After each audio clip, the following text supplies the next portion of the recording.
Meus amados, vamos abrir a palavra de Deus no livro do profeta Ezequiel, capítulo 1.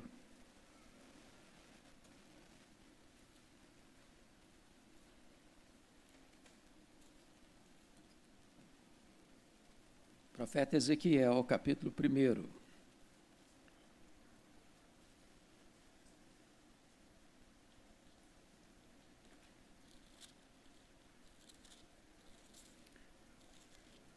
Eu achei muito curioso, porque depois de 40 anos de ministério, eu nunca tinha ouvido um sermão sobre a pessoa de Ezequiel. E recentemente eu ouvi um sermão sobre a vida de Ezequiel e me chamou a atenção. Eu procurei dar uma lida no livro, numa sentada só, e algumas coisas me queimaram o coração. E eu gostaria de repartir com vocês nesta noite. Então, nós vamos iniciar lendo o capítulo 1, versos de 1 a 3. Aconteceu no 30º ano, no 5º dia do 4º mês, que, estando eu no meio dos exilados, junto ao rio Quebar, se abriram os céus, e eu tive visões de Deus. No 5º dia do referido mês, no 5º ano do cativeiro do rei Joaquim, veio expressamente a palavra do Senhor a Ezequiel, filho de Buzi, o sacerdote, na terra dos caldeus, junto ao rio Quebar, e ali esteve sobre ele a mão do Senhor. Vamos ler capítulo 2, até o capítulo 3, verso 3. A vocação de Ezequiel. Esta voz me disse: Filho do homem, põe-te em pé e falarei contigo. Então entrou em mim o Espírito quando falava comigo e me pôs em pé e ouvi o que me falava. Ele me disse: Filho do homem, eu te envio aos filhos de Israel, às nações rebeldes que se insurgiram contra mim. Eles e seus pais prevaricaram contra mim, até precisamente ao dia de hoje. Os filhos são de duro semblante e obstinados de coração. Eu te envio a eles, e lhes dirás, assim diz o Senhor Deus: eles quer ouçam, quer deixem de ouvir, porque são casa rebelde, hão de saber que esteve no meio deles um profeta. Tu, ó filho do homem, não os temas, nem temas as suas palavras, ainda que haja sarças e espinhos para contigo, e tu habites com escorpiões, não temas as suas palavras, nem te assustes com o rosto deles, porque são casa rebelde. Mas tu lhes dirás as minhas palavras, quer ouçam, quer deixem de ouvir, pois são rebeldes. Tu, ó filho do homem, ouve o que eu te digo. Não te insurjas como a casa rebelde. Abre a boca e come o que eu te dou. Então vi, e eis que certa mão se estendia para mim, e nela se achava o rolo de um livro. Estendeu-o diante de mim, e estava escrito por dentro e por fora. Nele estavam escritas lamentações, suspiros e ais. Ainda me disse: Filho do homem, come o que achares, come este rolo, vai e fala à casa de Israel. Então abri a boca, e ele me deu a comer o rolo, e me disse: Filho do homem, dá de comer ao teu ventre, e enche as tuas entranhas deste rolo que eu te dou. Eu o comi, e na boca me era doce como mel. Irmãos amados, então eu gostaria de conversar um pouco com vocês hoje sobre a pessoa do profeta Ezequiel. Talvez o meu sermão será um pouco diferente do habitual, e talvez eu demore um pouquinho mais do que costumeiramente eu demoro, mas eu gostaria de apresentar vocês um pouco hoje da vida deste homem. Jeremias já estava pregando em Jerusalém havia 4 anos, quando Ezequiel nasceu. Ele nasceu por volta do ano 622 a.C. E significa que Ezequiel cresceu ouvindo o profeta Jeremias pregar. Ezequiel era contemporâneo de Daniel. A palavra Ezequiel significa Deus fortalece, ou Deus é a minha fortaleza. Mas somos informados no capítulo 1, verso de número 3, que ele era filho de Buzi.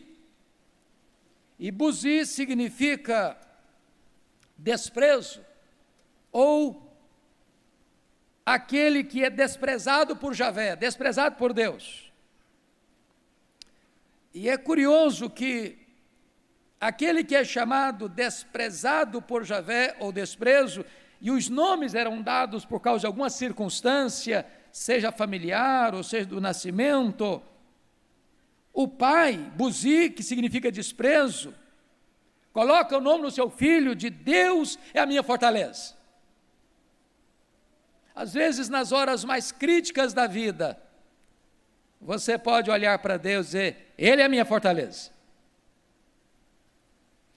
Somos informados no versículo 3, vejam vocês comigo, que Ezequiel, filho de Buzi, o sacerdote. Então, somos informados que Ezequiel é filho de um sacerdote. Em outras palavras, ele vem de uma linhagem sacerdotal. E vocês bem sabem, à luz de Números 3, versículo 10, que ninguém era sacerdote porque tinha vontade de ser sacerdote. Ninguém era sacerdote porque num culto, tocado pela palavra de Deus, dizia assim, a partir de hoje eu vou consagrar minha vida para ser um sacerdote. Não existia isso. Era impossível. Para ser sacerdote, tinha que fazer parte da tribo de Levi e tinha que fazer parte da linhagem de Arão. Portanto, o sacerdócio era uma função familiar e hereditária. Não havia voluntários para o sacerdócio.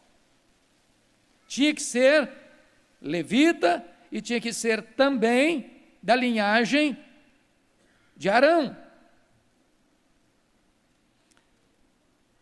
Portanto,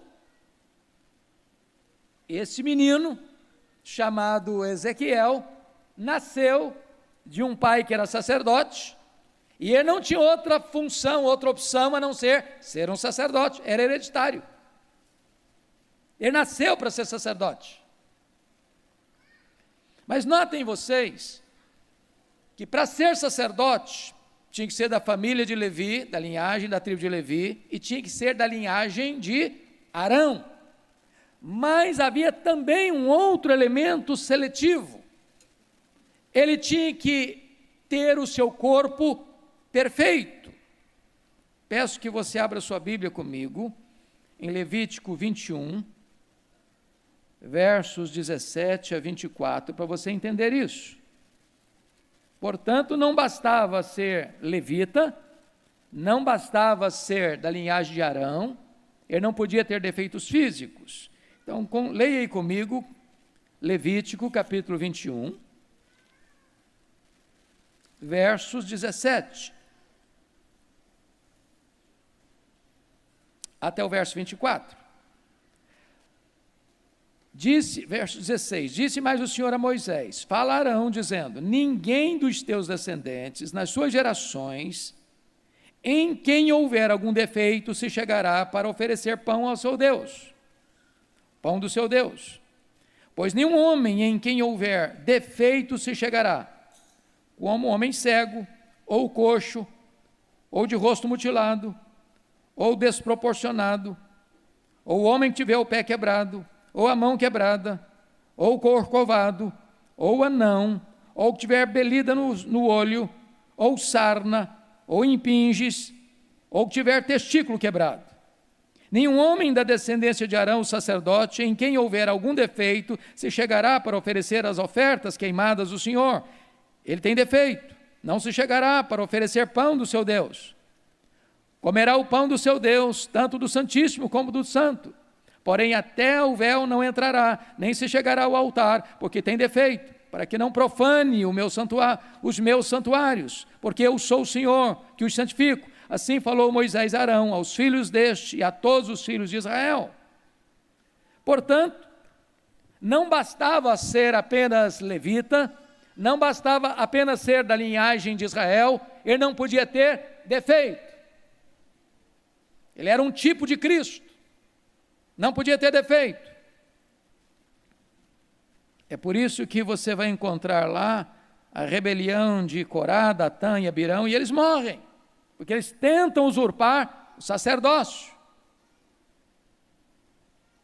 Era sumariamente morto aquele que tentasse usurpar as leis do sacerdócio.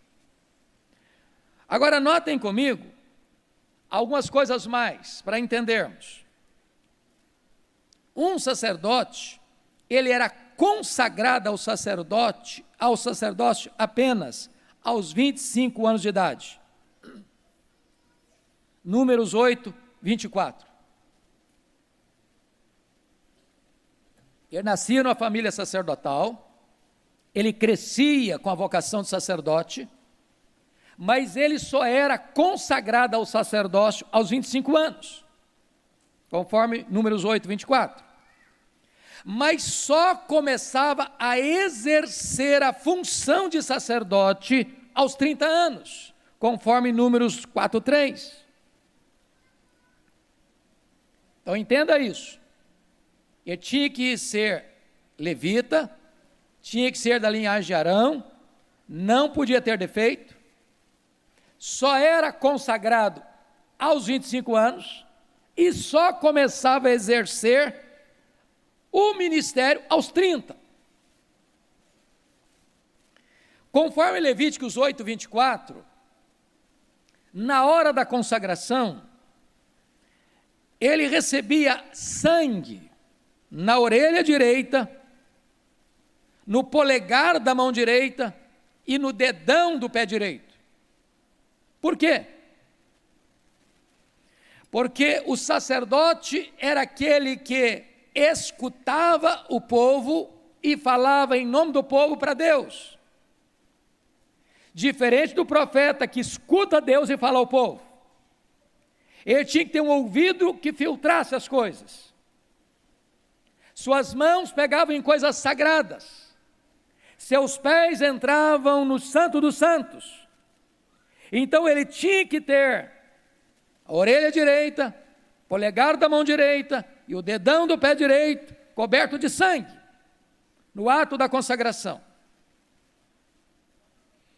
Agora você pode perguntar, mas por que o sacerdote só era consagrado aos 25 anos e só começava o seu ministério aos 30? Meus irmãos, um sacerdote, ele tinha que ser um doutor na época. Por exemplo, ele tinha que ser um especialista e estudar algumas áreas. Por exemplo, ele tinha que entender profundamente de zootecnia. Ele tinha que entender de animais. Quando alguém trazia um sacrifício para oferecer a Deus, cabia ao sacerdote examinar o sacrifício, para não ter defeito. Porque se alguém oferecesse um sacrifício defeituoso, conforme está lá em Malaquias, a maldição caía sobre o sacerdote. Ele tinha perícia para entender isso. Segundo, o sacerdote tinha que estudar medicina. Vocês sabem que o sacerdote era a autoridade sanitária da época. Havia mais de 30 tipos de lepras, algumas curáveis, outras incuráveis. Quem dava o diagnóstico da doença era o sacerdote. Quem dava o alvará de soltura, ou melhor, o atestado de cura para a pessoa voltar a lide, era o sacerdote. Ele tinha que entender de medicina. Terceiro, o sacerdote tinha que entender de leis, a lei de Deus, porque cabia ao sacerdote ensinar o povo a lei de Deus. Ele era um mestre. Se o sacerdote falhasse em ensinar a lei de Deus ao povo, o povo se corromperia.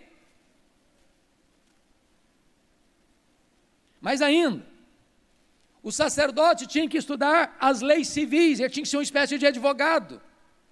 Problemas matrimoniais, punições para certos tipos de assassinatos. Era o sacerdote que fazia toda esta análise para dar o seu veredito, para dar orientação de que tipo de pena a pessoa receberia. Pois bem, irmãos, Ezequiel cresceu como um filho de um sacerdote, com vocação para ser um sacerdote. Aos 25 anos ele é consagrado para ser sacerdote. E é nesse interregno, meus irmãos, é que um fato acontece na sua vida. Porque no ano 606, houve a primeira investida da Babilônia para tomar Jerusalém. Não consegue, mas leva os vasos do templo e leva uma pequena elite dos filhos dos nobres para a Babilônia, dentre eles Daniel e os seus amigos. Isso em 606.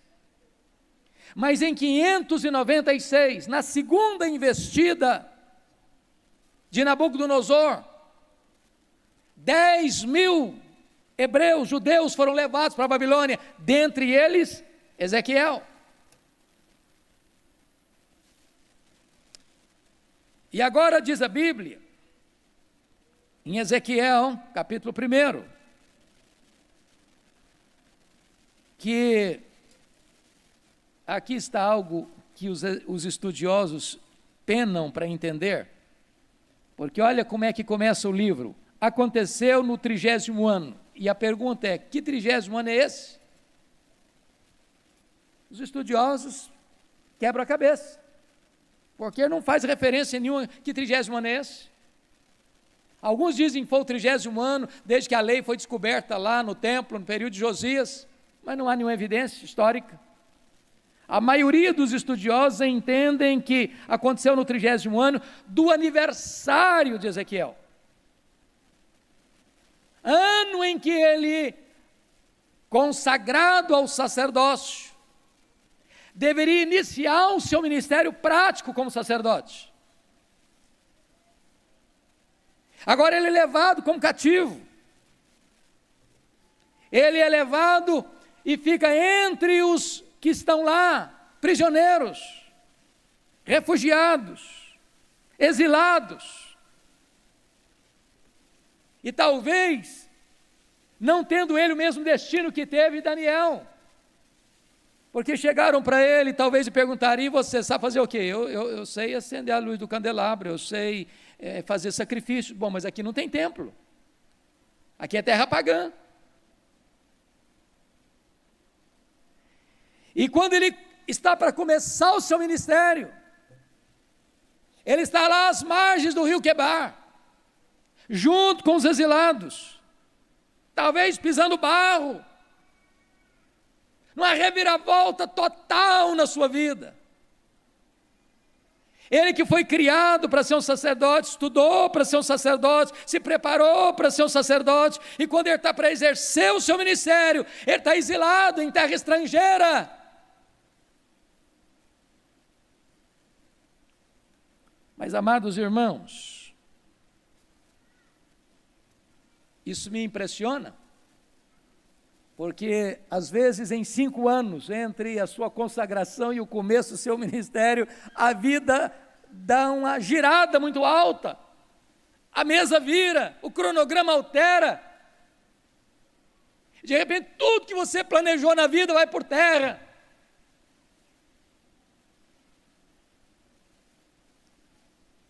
E aí é que começa a saga deste homem.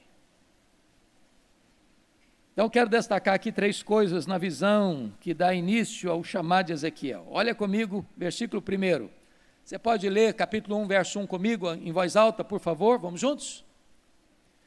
Aconteceu no 30º ano, no 5º dia do 4º mês, que estando eu no meio dos exilados, junto ao rio Quebar, se abriram os céus, e eu tive visões de Deus. Aleluia!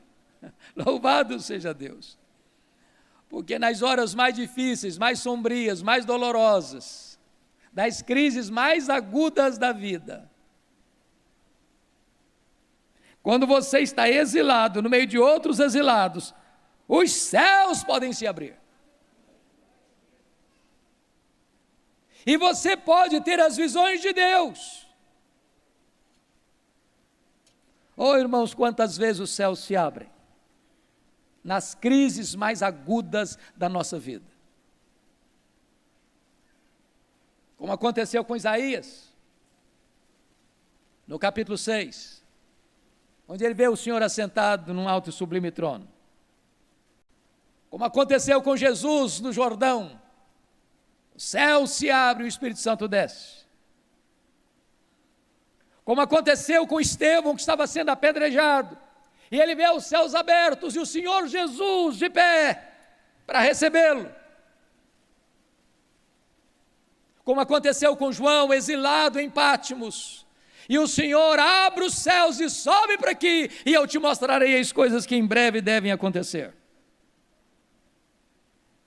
Mas vejam comigo, por favor, capítulo 1, versos 5 e 6. No meio dessa nuvem saía a semelhança de 4 seres viventes, cuja aparência era esta: tinham a semelhança de homem, cada um tinha 4 rostos, como também 4 asas. Agora notem comigo, por gentileza, no versículo 10, a forma de seus rostos era como de homem, à direita. Os 4 tinham um rosto de leão, à esquerda rosto de boi e também rosto de águia, todos os 4. E aí você vai começar a perceber que estas 4 figuras, leão, boi, homem e águia, representam os 4 evangelhos. Aliás, representa a própria pessoa de Cristo, que é representado nos 4 evangelhos assim.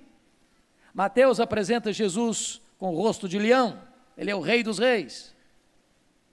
Marcos apresenta Jesus com o rosto de boi, é o animal do serviço, e Marcos apresenta Jesus como servo. Lucas apresenta Jesus como homem perfeito, rosto de homem.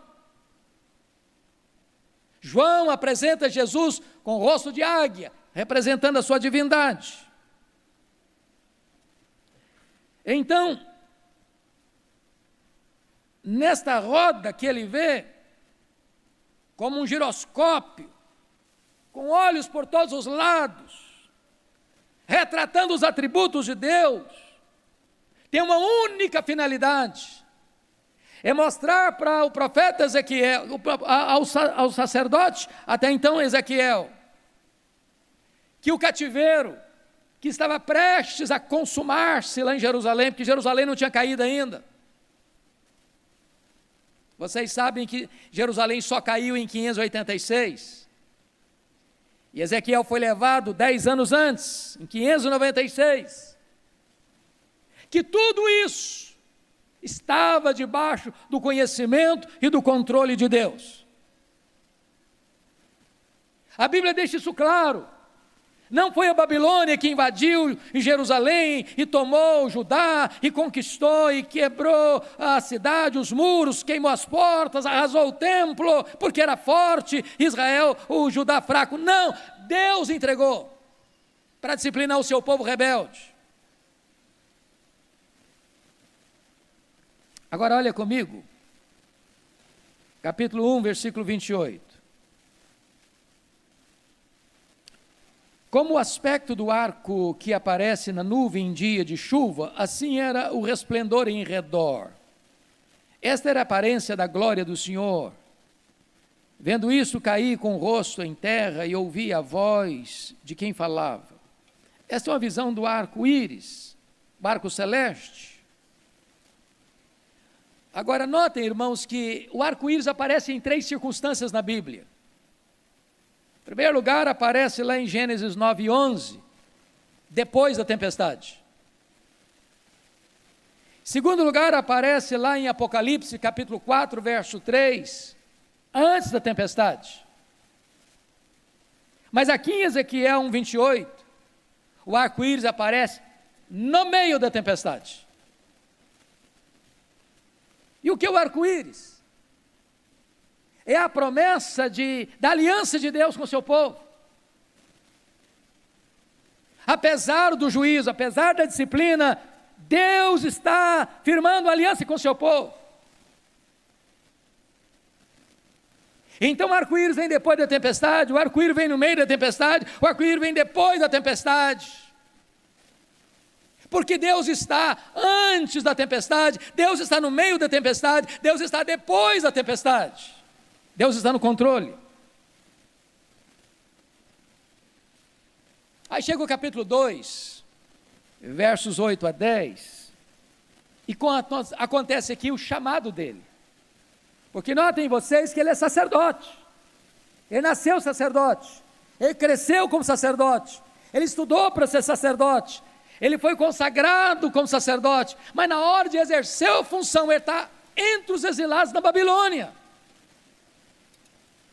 Não tem templo, não tem sacrifícios, não tem candelabro, não tem mesa da proposição, não tem altar de incenso, não tem santo dos santos. E aí acontece o chamado dele. Notem comigo, por favor. Quando Deus dá uma ordem para ele de um livro, que estava escrito, por dentro, por fora, e nesse livro estavam escritas lamentações, suspiros e ais, porque era exatamente a mensagem que haveria de entregar ao povo que estava lá em Jerusalém, ao povo que está aqui na Babilônia, e todas as nações estrangeiras que estavam pecando assodadamente contra Deus. Portanto, esse era o conteúdo do livro, Lamentações, Suspiros e Ais. E Deus diz o seguinte: agora pega esse livro, pega esse rolo e come. Pega e come. Mas o que significa isso, irmãos? Pega o rolo e come. É que um profeta, e agora ele não vai ser mais sacerdote, vai ser profeta. Deus está mudando a vocação dele. Não pode falar ao povo sem primeiro sentir, vivenciar, experimentar a própria mensagem que ele está comunicando.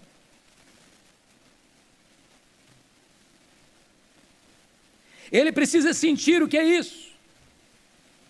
Foi como aconteceu com o profeta Oséias.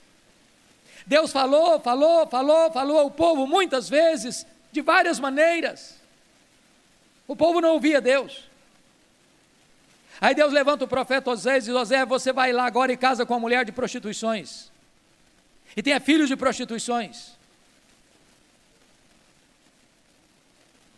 para que o povo pudesse, para que o profeta pudesse entender o que está no coração de Deus. O povo era infiel a Deus, Deus era considerado o marido do povo, mas o povo era com a mulher infiel, que se encantava com os muitos amantes e deixando Deus de lado. E Deus está dizendo: Oséias, você não vai só falar a minha mensagem, não, você vai representar a minha mensagem, você vai sentir e representar a minha mensagem. Para que quando eu falar para você a dor que eu estou sentindo com o marido traído, você possa saber o que é que está passando no meu coração.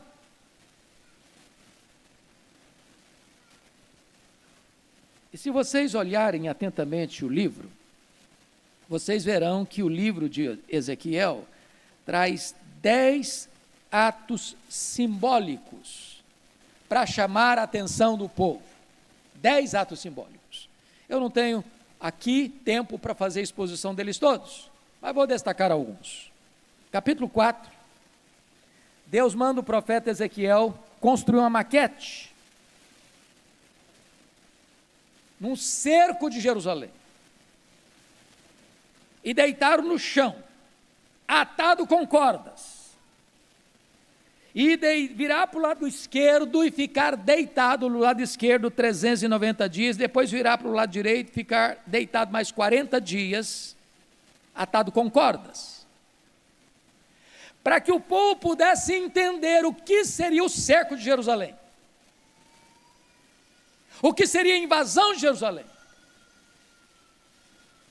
O povo não apenas deveria viver, ouvir, mas eles deveriam ver o que seria isso. Se você ler no capítulo 4, Deus diz para Ezequiel o seguinte: Ezequiel, você vai se alimentar de bolo de cereais, mas você vai fazer o bolo de cereais com esterco humano. O profeta reclamou: Deus, mas eu não como coisa contaminada, então eu vou dar uma licença a você, vai cozinhar esse bolo com esterco de animais. Mas por que Deus manda o profeta comer um bolo feito de esterco? Cozinhado, assado com esterco. Porque esse povo que vai ser tomado, vai ser levado cativo, prisioneiro, ele vai levar para a Babilônia, vai comer comida impura, vai comer comida imunda aos olhos deles. E Deus estava querendo representar para esse povo o que ele teria que enfrentar em virtude dos seus pecados e da sua rebelião contra Deus. Se você ler capítulo 5, Deus manda Ezequiel raspar a cabeça e a barba. E para um judeu ortodoxo, rapar o cabelo e a barba é um gesto de desonra e humilhação. Se você ler capítulo 12,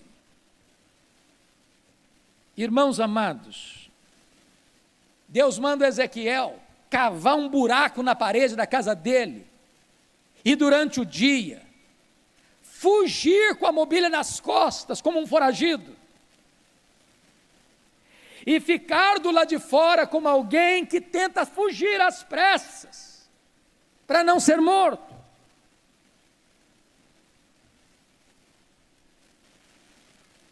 Se você ler no capítulo 21, Deus manda o profeta Ezequiel sentar e suspirar e chorar após profetizar sobre Jerusalém, depois de pregar a sua queda, para que o povo pudesse entender a dor que ele iria sentir ao sofrer um cerco, um ataque, uma invasão militar que haveria de destruir a cidade, queimar o templo, arrasar com tudo e levar o povo embora cativo. Mas o pior não foi isso. Eu queria que você abrisse agora a sua Bíblia comigo, no capítulo 24.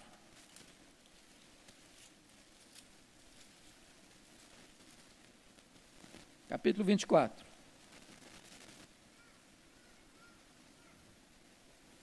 Versos 15 em diante. Você pode ler comigo? Eu peço que você preste muita atenção na leitura desse texto. Toda a igreja comigo, em voz bem pausada, para vocês compreenderem o que está acontecendo aqui. Veio a mim a palavra do Senhor, dizendo: Filho do homem, eis que às súbitas tirarei a delícia dos teus olhos, mas não lamentarás, nem chorarás, nem te correrão as lágrimas. Geme em silêncio, não faças lamentação pelos mortos. Prende o teu turbante, mete as tuas sandálias nos pés, não cubras os bigodes, e não comas o pão que te mandam. Falei ao povo pela manhã, e à tarde morreu minha mulher. Na manhã seguinte, fiz segundo me havia sido mandado. Então me disse o povo: não nos farás saber o que significa estas coisas que estáis fazendo? eu lhes disse, veio a mim a palavra do Senhor dizendo, dize à casa de Israel, assim diz o Senhor Deus, eis que eu profanarei o meu santuário, objeto do vosso mais alto orgulho, delícia dos vossos olhos e anelo de vossa alma, vossos filhos e vossas filhas que deixastes cairão à espada. Vocês já imaginaram o que Deus está falando com ele?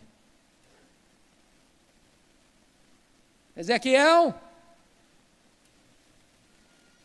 eu vou tirar a delícia dos seus olhos, a sua mulher vai morrer, mas não lamente, prenda o choro, não chore, geme em silêncio, para que esse povo possa entender o que vai acontecer em Jerusalém. Quando Nabucodonosor entrou com seu exército para arrasar a cidade, pisando crianças, matando velhos, rasgando o ventre das grávidas, passando ao fio da espada a mulheres e jovens e crianças e todos. O povo precisava entender a gravidade que seria a invasão de Jerusalém. Por que Deus está falando isso? Vocês se lembram que Deus levantou Jeremias? Jeremias alertou, e o povo não quis escutar Jeremias, prenderam Jeremias. E agora Deus está levantando a Ezequiel lá na Babilônia. Jerusalém não caiu ainda, vai cair. E ele está profetizando a queda de Jerusalém. Mas o profeta tem que sentir na pele o que vai acontecer. Eu vou tirar a delícia dos seus olhos, Ezequiel. E geme em silêncio. Porque é isso que vai acontecer lá. E quando o povo perguntou, mas como, Ezequiel? O que significa isso? A sua mulher morre e você não chora, e você está gemendo em silêncio, e você continua pregando. Me fale para nós o que significa isso. E Deus diz, assim diz o Senhor, a delícia dos olhos de vocês, o santuário, o templo, o orgulho de vocês vai ser invadido, vai ser profanado, vai ser destruído.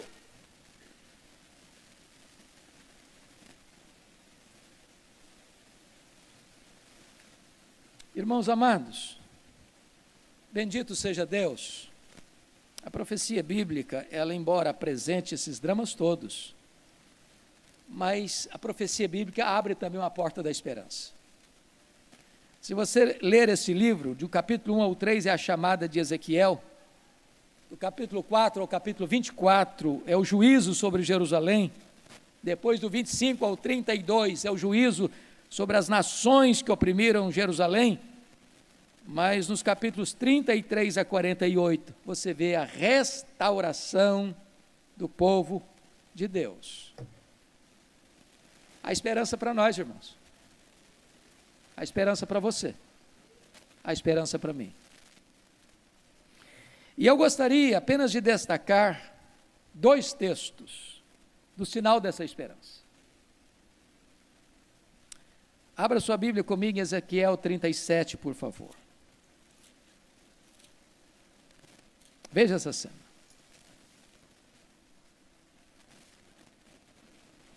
Toda a igreja comigo, capítulo 37.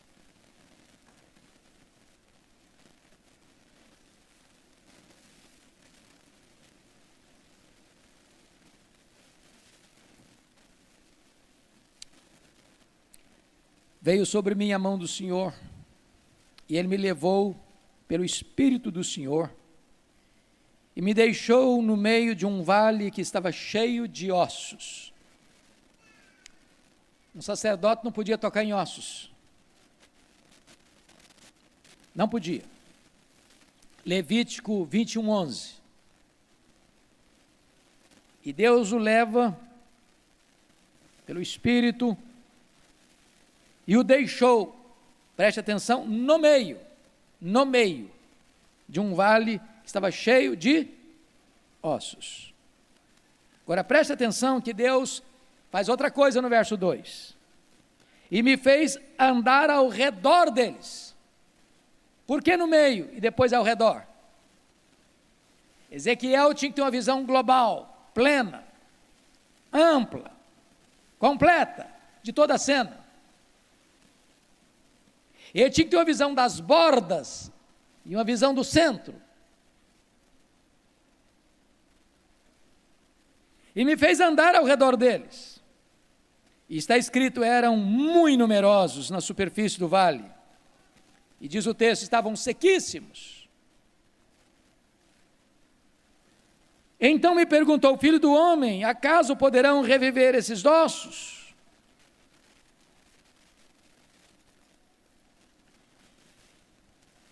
Você pergunta, mas o que significa isso? Que ossos são esses? O verso 11 responde, então me disse, filho do homem, estes ossos são toda a casa de Israel. Eis que diz, os nossos ossos se secaram e pereceu a nossa esperança. Estamos de todo exterminados. O povo estava lá na Babilônia, irmão, 70 anos. Perdeu a esperança. Acabou. Fim de linha para nós. Não tem mais saída, não. E agora, o Espírito do Senhor o leva para o meio do vale, o faz andar ao redor do vale, para que ele tenha a visão de fora, a visão de dentro. E lhe faz uma pergunta, filho do homem, poderão reviver esses ossos? Ainda tem esperança? Ainda tem salvação? Ainda tem avivamento? Ainda tem um tempo novo para esse povo? E o profeta responde, Senhor Deus, tu sabes. Se tu quiseres, este povo, que hoje é um vale de ossos secos, pode se levantar. Há esperança para a igreja, há avivamento para a igreja, há restauração para a igreja.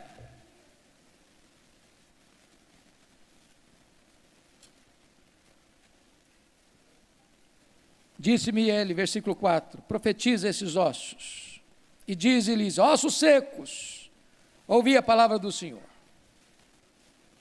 Assim diz o Senhor, Deus, a estes ossos, eis que farei entrar o meu espírito em vós e vivereis. Porei tendões sobre vós, farei crescer carne sobre vós estenderei pele, porei em vós o espírito e vivereis, e sabereis que eu sou o Senhor. Verso 7. Eu profetizei segundo me for ordenado. Enquanto eu profetizava, um ruído, um barulho de ossos que batiam contra ossos e se ajuntavam cada osso ao seu osso. Olhei e eis que havia tendões sobre eles e cresceram carnes e se estendeu pele sobre eles, mas não havia neles o Espírito. Verso 9. Então ele me disse, profetiza o Espírito, profetiza, ó filho do homem. E diz-lhe, assim diz o Senhor Deus, vem dos quatro ventos, ó Espírito, e assopra sobre estes mortos para que vivam. Profetizei como ele me ordenara, e o Espírito entrou neles, e viveram, e se puseram em pé, um exército sobremodo numeroso. Louvado seja Deus. Há esperança, irmãos, há esperança para a igreja. Os homens podem olhar para nós e decretar nossa falência. Deus olha para nós e vê num vale de ossos secos um exército poderoso. Mas me permita concluir, remetendo vocês ao capítulo 47. Se vocês já leram este livro, vocês notarão que a partir do capítulo 40, ele começa a fazer uma descrição, uma visão do templo. E não é o segundo templo. Não, nem o templo de Herodes. A descrição do templo aqui não cabe em nenhuma construção humana. Esse templo é um símbolo do que é a igreja, glorificada. Mas no capítulo 47, amados, há uma visão belíssima. Porque se Ezequiel começa o seu ministério junto ao rio Quebar, na Babilônia, ele conclui o seu ministério junto ao rio de Deus. que flui da casa de Deus, de debaixo do trono de Deus. E então as águas são medidas, e estão nos artelhos, e depois elas são medidas, estão nos joelhos, depois elas são medidas, estão nos lombos, depois elas são medidas, e são um grande rio, que é preciso nadar. O que representa que Deus sempre tem mais para nós. Deus quer nos levar a experiências mais profundas com Ele, a ponto de navegarmos no rio do Espírito.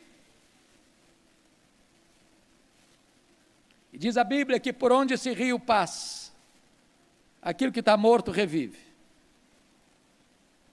Por onde esse rio passa, a cura de Deus vai chegando, a restauração de Deus vai acontecendo, porque este rio é uma representação do próprio Espírito Santo de Deus. Quando o próprio Senhor Jesus Cristo disse: aquele que crê em mim, como diz a Escritura, rios de água viva fluirão do seu interior. Eu quero dizer para você, meu amado, que Deus está aqui hoje, com este rio de vida, para inundar a sequidão do seu coração, para trazer cura, restauração, vida plena, vida abundante. Onde você está hoje? Talvez você está como Ezequiel, passou a vida toda sendo treinado para algo, e quando você está para exercer essa função, a sua vida virou de ponta cabeça. Talvez você está aqui hoje, mas está como um exilado. Talvez você está aqui hoje, e Deus está dando uma guinada na sua vida. Deus está chamando você para um novo desafio, um novo ministério. Talvez você está aqui hoje, precisando comer o rolo, e não só anunciar a mensagem, mas representar essa mensagem diante do povo. Talvez você está aqui hoje, vendo a sua vida e a sua história como um vale de ossos secos. Mas hoje Deus pode soprar sobre você o seu sopro e levantar você e dar vida a você. Talvez você está aqui hoje, mas você pode experimentar o rio de Deus brotando de debaixo do altar e trazendo experiências cada vez maiores para a sua vida, dos artelhos aos joelhos, dos joelhos aos lombos, dos lombos até você ter um rio caudaloso para navegar. E este rio, por onde passar, vai trazer vida, vai trazer cura, vai trazer restauração. Curva sua fronte, por favor. Ore ao Senhor.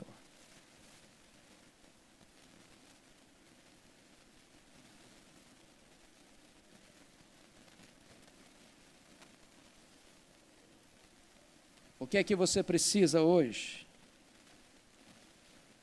da parte de Deus? Você que talvez nasceu numa família cristã, você que aprendeu as coisas de Deus desde a infância, mas você que viu tantas coisas difíceis acontecer na sua história,